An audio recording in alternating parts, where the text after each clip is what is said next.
Hi, and welcome to Straight Shot Radio. My name is Johnny Slick, and I'm the owner and head coach at Straight Shot Training. This is part 2 in our 3-part series on the 3 main macronutrients: protein, fat, and carbohydrates. Fat seems to ride this roller coaster of heroism and villainy every other decade. Sometimes it's the worst thing you can put into your body, and it's guaranteed to clog your arteries, and the next thing you know it, dietary fat is our best friend and people can't get enough of it. In this episode, we give you the rundown of exactly what fat is, what it does, where it fits into your diet, why different people need different amounts, and how to figure out how much fat is right for you. Plus, plenty of fat myth busting along the way and a whole lot of science from Coach Rebecca.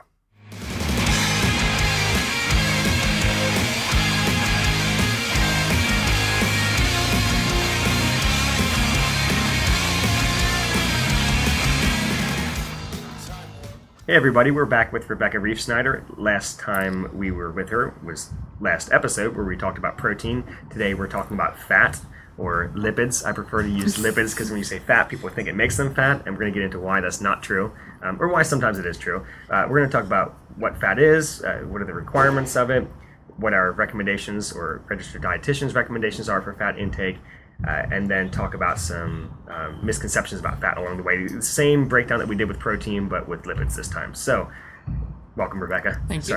I forgot to thank you last episode. You ran out to do your session. So I had to thank you in my wrap-up of the show.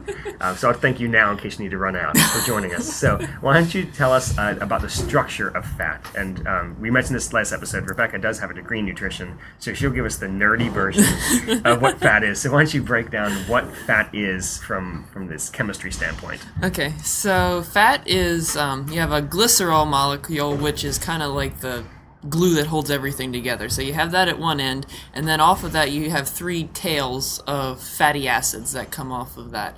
And those fatty acids are basically a string of carbon molecules that are held together with bonds. So that's what fat is? That's what fat is. Yeah. Everyone was really dying to hear what that was.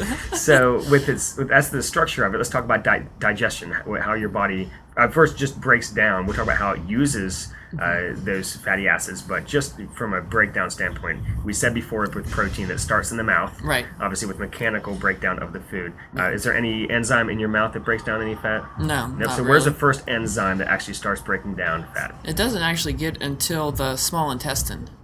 So you have your bile and your gallbladder that will be released into the small intestine that helps kind of emulsify the fats, kind of open them up a little bit, and then your pancreas will secrete an enzyme called lipase, which will then actually start to break down the fat.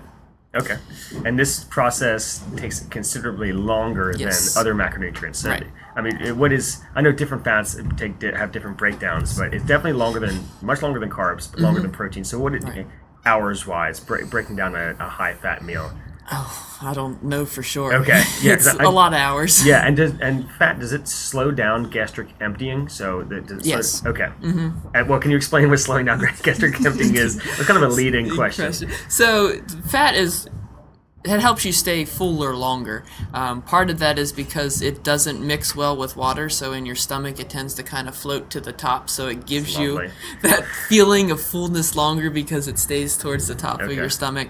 And then because the fat is so kind of greasy and oily, it slows up the absorption process of anything in your stomach and in your intestines, so it just makes the flowing process through your intestines a lot slower because your body's trying to glean everything out of the food that you're eating as it can.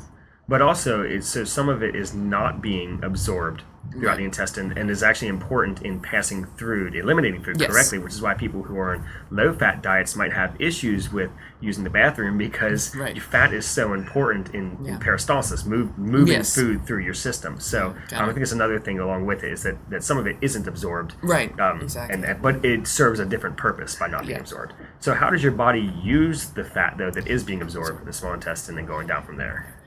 So it'll break it down for energy.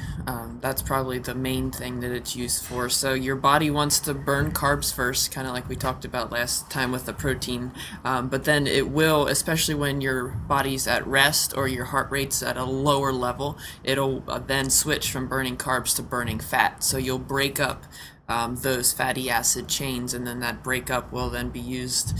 That process enters into what's called the electron transport chain, and then you'll glean ATP out of that. The old ETC. Yes. We abbreviate everything to make it shorter in the math class.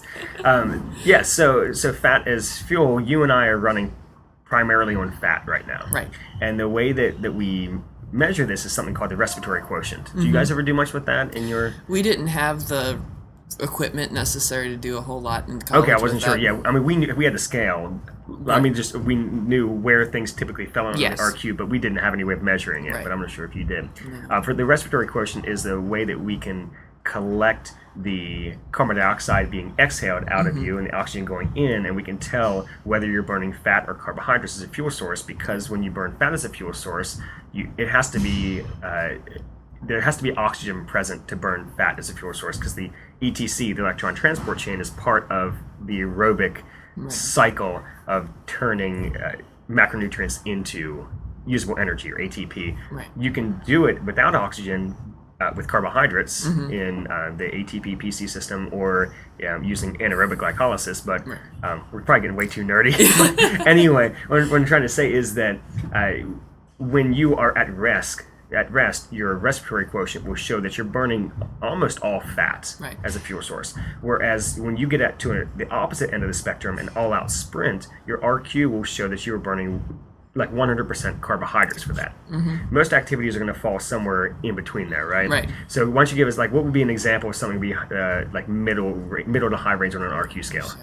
Well, the highest range would be, sitting down, sleeping, all of those kinds of things. Then as your heart rate starts to elevate a little bit, like walking or stretching or something like that, you would still be more in that fat burning range. And then as you start to be breathing heavier, then you kind of switch over and it's more of the carb burning cycle. Yeah, so there are, in between, because what it goes from 0.7 to 1? I think so, yeah. Okay, yeah. So 1 will be all fat, 0.7 is all carbs. So in between there, like 0.85, this would be whenever your heart rate's slightly elevated, you might be doing an elliptical at a faster pace, or a jog or something. Your body's burning a mixture of carbs and fat. So the reason why I bring this up is there's this misconception of the fat burning zone that I want to get out of the way, because it's a thing that's been around for a long time and people are still confused about it. Right. The fat burning zone of like 60 to 70% of your heart rate max on the elliptical is a lower, higher on the respiratory quotient scale. So we can say, well, if your heart rate's lower on this scale, you're going to be burning more fat. So this is the fat burning zone. And if you go higher than this, you're not going to be burning body fat. You're just going to be burning carbs, and you're not going to be losing any weight doing this. So how can you educate me, Rebecca, to why this is not correct?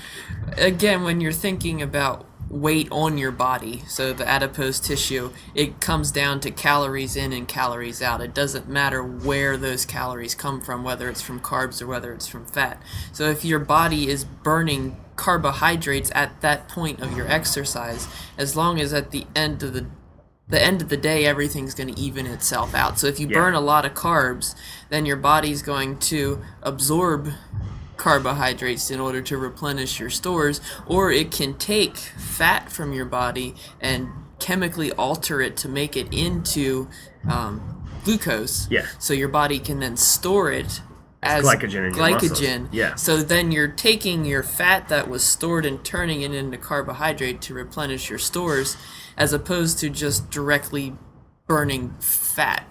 So you don't have to burn fat directly in order to lose weight. Your body's going to even everything out, whether you're burning carbohydrates or burning protein or burning fat, because you're always going to be burning a little bit of everything. The way I always like to explain to my clients is, if you're going to get an elliptical and you had 20 minutes on it, and in 20 minutes you stayed at a low heart rate that was the fat burning zone, and even though you burned 80% of your calories came from fat, you still only burned 200 calories in 20 minutes. Whereas you did 20 minutes of a minute really fast, minute slow, where your heart rate would get up into like the 85% range on the sprints. And in those intervals, you end up burning 600 calories instead of 200. Well, now you've created a 400 calorie deficit higher with the interval method, Right. even though you weren't anywhere near the fat burning zone. Yes. And at the end of the day, you either end up with 200 calories that you burned or 600 calories that you burned. At the end of the week, you're going to end up losing more weight if you're burning more calories. Right, exactly. So that's why the whole fat burning zone on these treadmills, we should just tear that sticker off all of them. Yes. Because it's really confusing. And it is, I mean, there's a lot of science behind it. That's why it's Right. confusing. That's why hopefully you all have been paying attention for the past 5 minutes. We're going to talk about this because it is confusing, but it's something that definitely is a myth. Yeah. You mentioned fat being stored and then turned back into usable energy. So let's talk about storage as fat for a second. Okay. People think that because they eat fat, and I say people think, I'm just saying a lot of misconceptions. Right. A lot of people think that when you eat fat, that you store fat. Right. Okay, so it's obviously easier for your body to store fat quicker because with carbohydrates, it does have to do some conversion Right. to convert it to adipose tissue. Mm-hmm. But why is it not true that if you eat fat, you store it? Because if your body needs energy to burn, you're going to burn fat. So when you're at rest, your body wants to burn fat because it's one of the easiest methods for it to do that. So when, most of our day we're either sitting or walking or standing or doing something slow, so our body wants to have fat readily available in order to burn. So that's what you're going to do with it first, is you're going to burn it. And Yes. then if you have extra, then yes, it will store it, but that stored fat also has very important responsibilities in your body. Yeah. It helps you stay warm, it helps protect your organs from injury, it provides a storage site for other things like vitamins and minerals and things that your body needs. So even though you are storing some of the fat, that's not necessarily a bad thing as long as it's not out of control. Yeah, so people who have too low of body fat tend to have issues with vitamin A, D, E, and K, which are fat-soluble vitamins, meaning they kind of live in fat. Right. They're not like water-soluble vitamins like vitamin C and all the B vitamins. So that's why we have on these body fat scales, we'll say men have essential body fat of somewhere between like 4 and 6, and women's essential, what is it? Is it 8 to 10 or 9 to... Is that high? 8. And I think athletes like down 12 and 14. Or Yes, something like that. yeah. So we have essential, and then we have athlete, and then we have health range, and then we have overweight, and then there's obese. So you can still be very healthy. Like a woman with body fat percentage of 23-24% is still very healthy. And they think, oh, well, a quarter of me is fat. Well, yes, it's adipose tissue, but you're not fat. Yes. Same thing with guys. The guys should be somewhere between 10 and 20, unless you're an athlete. You could be lower. So a guy with 18% body fat, is still decently healthy. So a lot of that is just people have certain goals, appearance goals, things like that. But understand that you do need body fat. It's important that your body stores it, and it's actually used for long-term energy in starvation situations. That's we haven't always had access to food whenever we want it. Yes. And a lot of people live in areas where they don't have quick access to food, and which is why our bodies store fat so well, so they can use them whenever we run out of fuel, run out of snacks. Yes. All right, so talk about storage, talk about utilization. Let's get into the fats that your body needs. So we talked about the essential amino acids. There are also essential fatty acids. Yes. So the ones that people are familiar with are the omega-3, omega-6, and omega-9. Some people, they're so concerned about O3 and O6, but there's also omega-9 fatty acids. Yes. So where do those terms come from? Terms? Yeah. What is an omega-3 fatty acid? Yes. So it's basically, it comes from where the double bond occurs in your carbon. So the omega-3 and the omega-6 are both polyunsaturated fatty acids, which basically means that there's not as many hydrogens attached to all the carbons, so there are some carbons that have what are called double bonds, which then make the tail, instead of straight, it's a little bit more crooked. Yeah. By the way, your hand gestures are super helpful right now. Yeah. Gonna have to start having a TV show so I can use my hands. Yeah. But so with the omega-6 and the omega-3, that's telling you where the double bonds are located. And that's a really super big way of breaking them down. Most people know omega 6s as pro-inflammation and omega 3s as anti-inflammation. Right. You have to have that give and take. If you don't have enough inflammation in your body can't clot properly. I used to be on so much fish oil when I didn't know much about this that I could cut myself and bleed for hours. I stopped taking fish oil. And omega-3 is an anti-inflammatory, so whereas you have the 6 that helps with clotting and healing and stuff like that, you have omega-3 which helps keep you from getting too inflamed. There's a lot of issues that come from inflammation, including a lot of cardiologists are now saying that inflammation is the leading issue behind heart disease from like a very, very, very beginning standpoint of it. Like obviously plaque plays an issue in your arteries and cholesterol and heart and blood pressure, but all of those things can be caused by too much inflammation in the body. Right. So this is why it's important, and as we get down into where to get your fat from, to get a variety of different fats. Yes. So we said omega-3 and omega-6 are polyunsaturated fatty acids. There's also monounsaturated fatty acids, and there's saturated fatty acids, and there's trans fatty acids, which we'll get into. So let's quickly just get through a couple of sources. What would be a good source? Let's start with mono. Olive oil is a good monounsaturated. monounsaturated. Avocado. Right. A lot of plant oils Have some. you have some in it, Right. yeah, but most of those are going to be polyunsaturated. Yes. Yeah, so then polyunsaturated, I know nuts. Yeah, nuts. A lot of polyunsaturated fatty acids in it. Safflower oil, canola oil, most of the oils that you can get are polyunsaturated. Fish oil.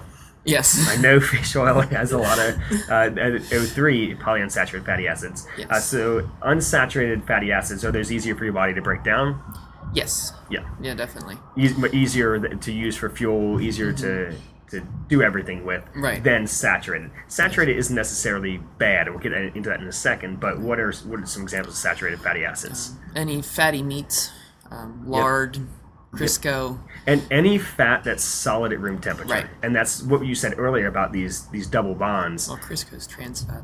Yes, yeah. Cross that one out. Yeah. The polyunsaturated, monounsaturated, talking about those double bonds, what makes saturated fat different? It doesn't have any double bonds, so it's saturated with hydrogen. So There we there's go. no room for any double bonds to occur. So all of the tails of your fatty acids are smashed together and that's towards why the it can stay solid at room temperatures because there's not those crooked tails on it. Yep. And for a long time, saturated fat got a bad rep because of its link to heart disease. But people who eat more saturated fat tend to have higher instance of heart disease. There's a lot of other things that go into play with that. And it's definitely, from what we know, and every time I talk about this, I'm like, well, as far as I know right now, this could change tomorrow. As far as I know right now, it's typically better to get more of your fat from unsaturated sources. Yes. And saturated sources like the fat in meat might not be as good as the saturated sources in butter, just because of the fat, even though it's all saturated, is still different. Now, what about coconut oil? Is that saturated, unsaturated? That is saturated. Yes, because it's solid at room temperature. So this is one where doctors who are studying saturated fat and heart disease are having trouble, because in places where they eat tons and tons and tons of coconut products and coconut oil, they don't have heart disease. Right. So they started researching coconut oil and found that the lauric acid, the type of saturated fat that's in coconuts, is much easier broken down than any other saturated fat. Right. So they're now saying, well, it's good for your good for your brain, it's good for your skin, it's a great fuel source. Just one of those things where you can't just throw the baby out with the bathwater. You have to look at where these sources are coming from. But just don't do it in excess. Right. The same thing, butter's not bad for you. There's actually a lot of omega-3 in butter and in a lot of dairy products, especially in grass-fed, I was going to say beef.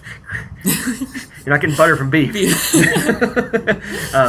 Yes, so it's one of those things where I think it's good to get a good fat profile by mixing the things that you're eating. So you don't need to totally avoid things like, soybean oil is not one of the greatest ones.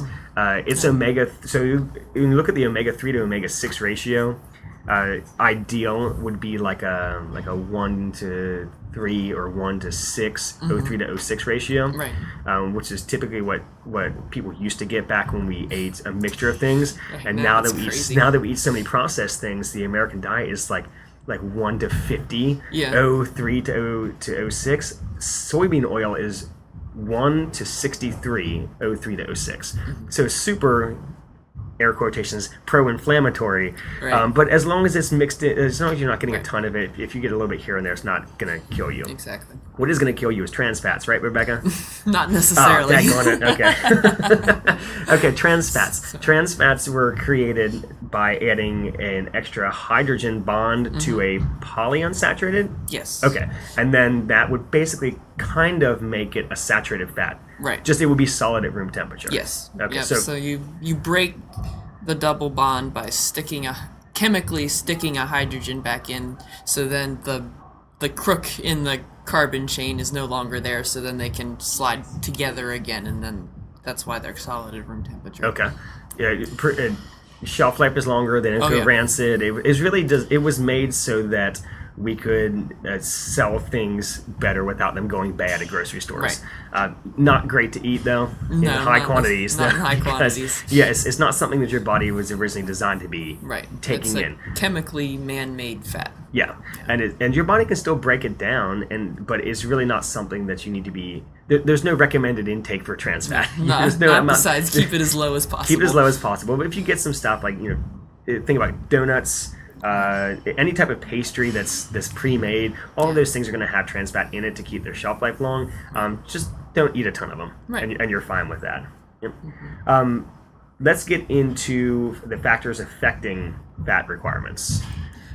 So a lot of that goes to what your goals are, how much fat you have currently on your body, and then what your goals are as far as weight loss or weight gain and those kinds of things. And that's for athletes, somebody who, we talked about the respiratory quotient earlier, so let's say you are a sprinter versus a competitive speed walker. Right. The speed walker is going to need probably a diet that's higher in fat because their heart rate's lower for their sport, as opposed to the sprinter who's going to be eating less fat so that he has room for more carbs in his diet. Right. So that would be something that would, depending on what type of exercise you do. So you and I Yes. kind of experimented with this last year, where when we did a lot of aerobic work, we were doing your favorite 6 and 7 mile runs. Oh, yes. Where we had a diet that was higher by percentage in fat, and then we've also done more sprint work as we got into the summer, where we dropped the fat and went up on the carbs. Right. Did you feel like that worked? That helped? You just hate running so much. I hate running so much it didn't matter. No, I think it definitely did make a difference. Yeah.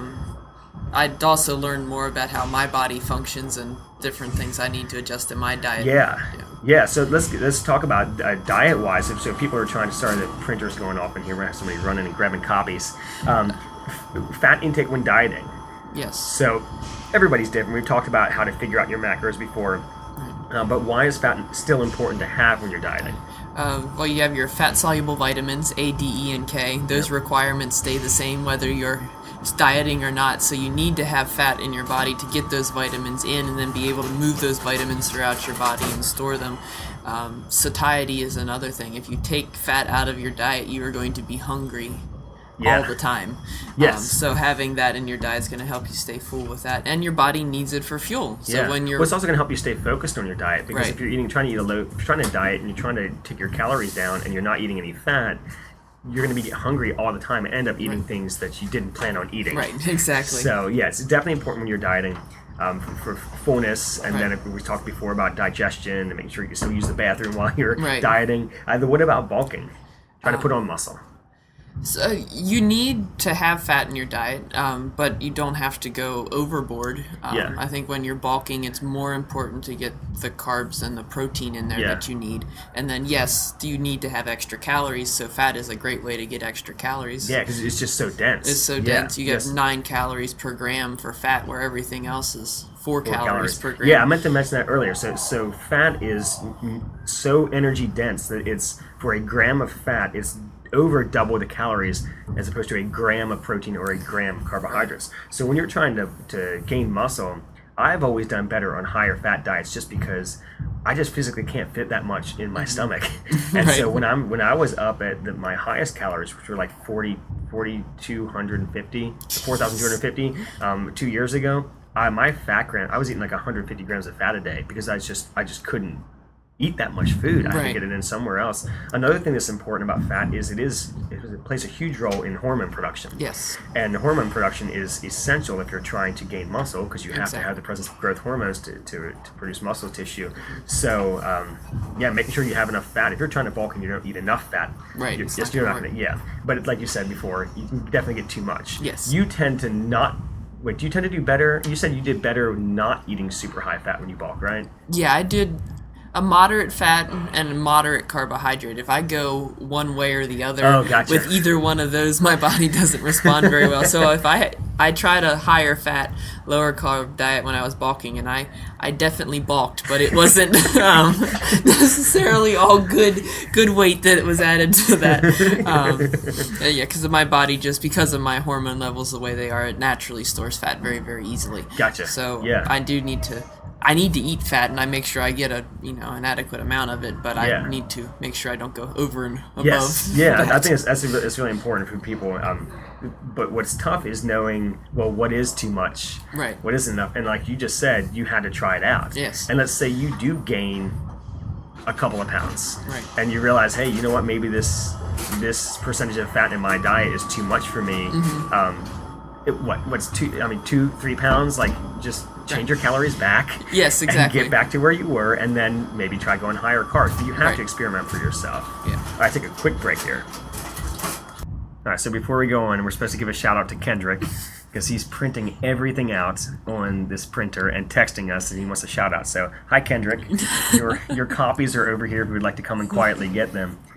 By the time you're listening to this, he probably won't have the copies. He'll have more copies by then. All right, so we're talking about fat while building muscle, fat while dieting, factors affecting fat requirements. So now let's get into the recommendations of what that looks like in grams or percentages. So you had always previously done percentage, right? Yes. So what is the RDA? It's 20 to 35% of your calories. Okay, so RDA is recommended daily allowance. This Yeah. comes from the American Dietetics Association. So 20 to 30% of your total 35%. 20 to 35% of your total Total calories calories. coming from fat. And then what is the acronym? Well, that's the AMDR. AMDR. There is no RDA for fat that I know really? of anyway. Oh, gotcha. Okay. So there's the AMDR, which is that macronutrient distribution range. Gotcha. So that's the 20 Okay. to 35%. I was never taught a gram amount for that's how right, okay. much fat you should have in a day. Gotcha. Yeah. And that's I don't understand that. It drives me nuts. Because 20 to 35%, just the same example that we used in protein before, 20 to 35% of my 3,300 calorie diet I'm on right now compared to when I'm not trying to gain weight, or if I'm trying to lose weight and I'm down like 2,600, I mean, the percentages, it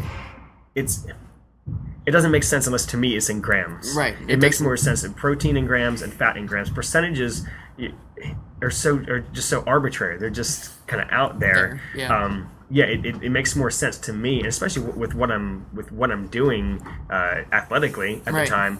It would change, and I would want to kind of have that more in grams than in just Right. percentages. But 20 to 35% of your diet in grams of fat, Right. and well, actually, we'd have to break it down into calories. We've talked before about breaking things into calories and breaking it out. The way we do is we solve for protein in grams, and then we solve for fat in grams. Right. And then we take those two numbers, we multiply the protein times 4 and the fat times 9. We get the calories, we add those two numbers together, and then we have a number, and then we take your total calories of what you should eat in a day, subtract that number we found, and the remainder is where we get your carbs from, which we'll get into in the carb episode. That helps us figure things out. So recently you've done it by grams of fat, too, the same way I do it, and that's the same way that we program for a straight shot. And that's where we say 1 to 2 grams of fat per kilogram, or it ends up being about a half a gram to a gram per pound of body weight. For people who are carry more body fat, we'll do that equation based off of their lean body mass rather than their total body mass. Lean body mass is all of your weight that's not body fat. So when we find these grams, what are yours at right now for your diet? I've been stuck with the same diet for so long I can't even remember. You just know the same because I eat the same thing every day, so it's the same. I know it's It's a little bit lower, so it's around 25% of my Your calories total calories, okay. are from fat. Okay. But the number Escapes you, escapes okay. me right now. So for mine, they're my fat typically flows somewhere between 85 and 90, which for me, on bulking, this is the lowest fat that I've ever bulked at. I'm going much higher carb this time. It seems to be working pretty well because it's always easy for me to add fat with this. So we figure out grams for people, and this is depending on your personal biology, your lifestyle, the type of diet that you like to eat, what you're doing for exercise. All of those things go into factor with it. But it is, you and I both know how our bodies respond to fat, but that's only because we've tested this over the course of years. I can't just, whenever I'm figuring out somebody's calories, I give them normally, a lot of times I'll give them two different ranges. I'll say, try fat at this range and try it at this range, and then look at how many carbs you have to take in after that. So for me, carbs and fat can be moved around a little bit more than protein, because when you're trying to gain muscle or trying to maintain muscle mass, we pretty much know how much protein you need. Fat and carbs is so varied in people because different people have totally different respiratory quotient rates. Where some people are still fat burning machines when their heart rate's up, some people burn tons and tons of carbs even when they're not doing much activity at all. So that's why I'm kind of dancing around the answer to the question, but the answer is we don't know exactly how many grams you need, but we can give you an idea to try. Some people find, I just can't get in that much fat. Other people, like I have one, Melissa, who is following a diet that I made for her, and she is not used to eating that many carbs. So when I first gave her carbs, she was like, I can't eat this. So I gave her more fat, and she said, well, there's still too many carbs, but I'll try this. And so now that she's been doing it for a while, she says, well, it's going pretty well, but I still having trouble getting in all these carbs. So I just sort of told her, well, you can then go ahead and take your fat up and drop your carbs out. So just play around with it. But it's not going to, don't play around with it over the course of 7 days. Play around with it over the course of 8 weeks. People have plenty of time to figure out their diets. They just need to take the time to do it. So this is one that you really have to play around with for yourself, how you do better with when it comes to fat intake. Do want to quickly add two last things. First, timing around workouts for fat. A lot of that goes with your digestion and how well you can function off of a meal, either high or fat. It's usually recommended to have a low-fat meal prior to working out, and then having a higher-fat meal afterwards, just because of the digestion process. But not right after. Not right after, no. Yes, so we said before about the absorption rate.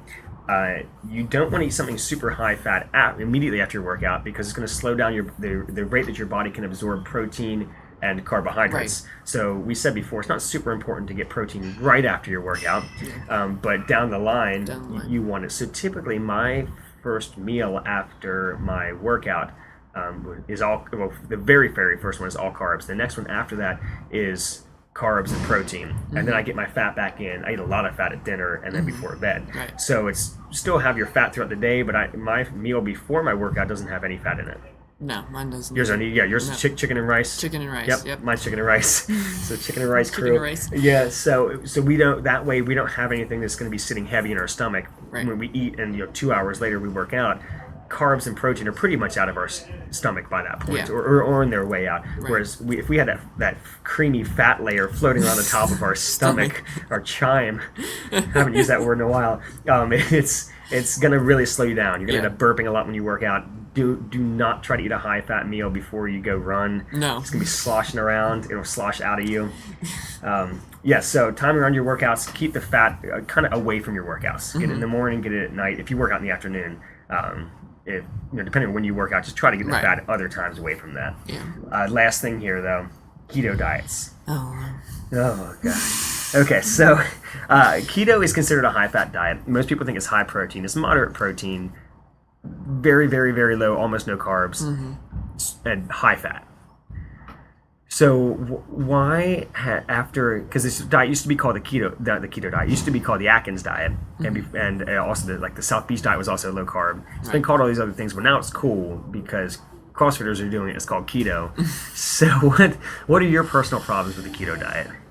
It so severely limits your carbohydrates that, like we talked about with the protein in the different episodes, that your body wants to burn carbohydrate first. Yes. So when you completely take away that carbohydrate, your body is functioning at a disadvantage because it's not using the most optimal energy source for that.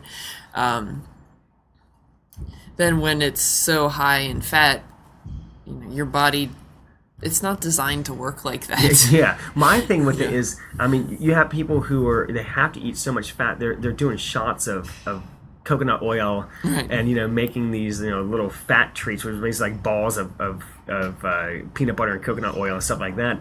But the only vegetables they're able to eat are basically leafy greens because they're so low in carb. You're missing out on like fruit.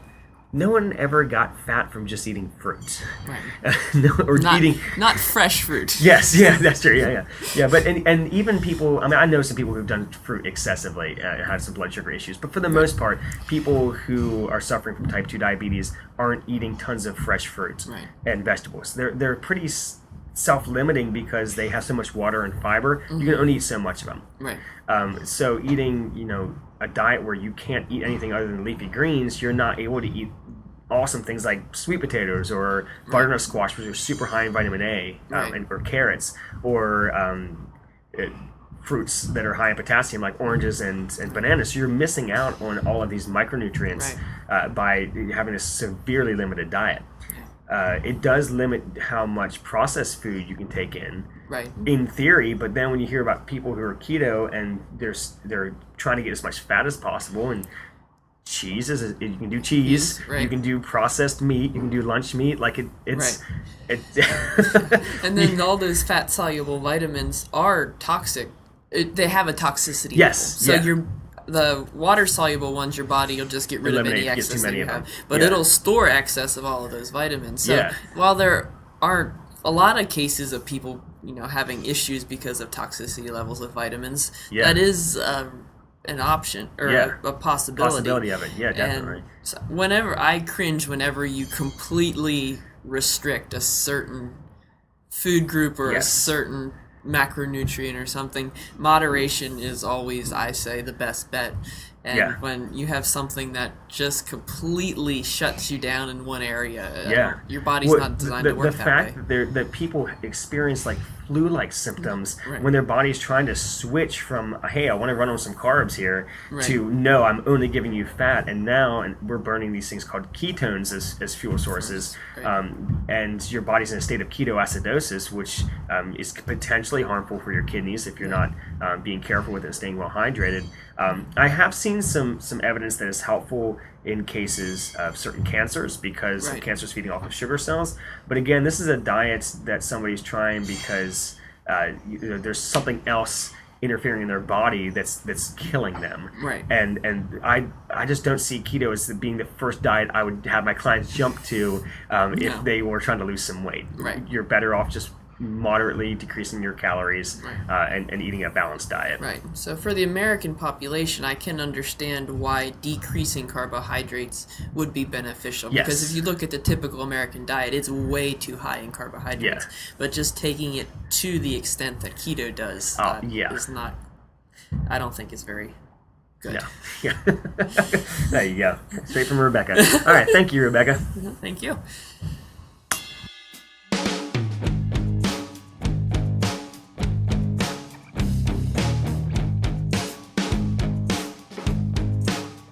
Thank you so much for listening today. I really appreciate it. If you have a second, you could leave us a rating on whatever platform you're currently listening to us on. That would be awesome. Now, we have something new here in the works at Straight Shot that I wanted to tell you all about as we get ready to officially launch it. But Rebecca will now be doing custom meal plans for us. So she'll review your current diet, establish your calories and your macronutrients based off of your goals, and then design a meal plan just for you with substitutions and exchanges that you can use within that template. Now, if you have a body weight goal of any kind, diet is at least 80% of reaching that goal, so a meal plan could be extremely helpful for you. Again, we'll have all of the details up on our website soon, but if you would like to get in on it early, find us on social media using the handle @StraightShotTraining and shoot us a message. And a good diet needs a solid training program to go with it, so head over to straightshottraining.com for details on our functional fitness training program. Thanks again, and have a great week, everybody.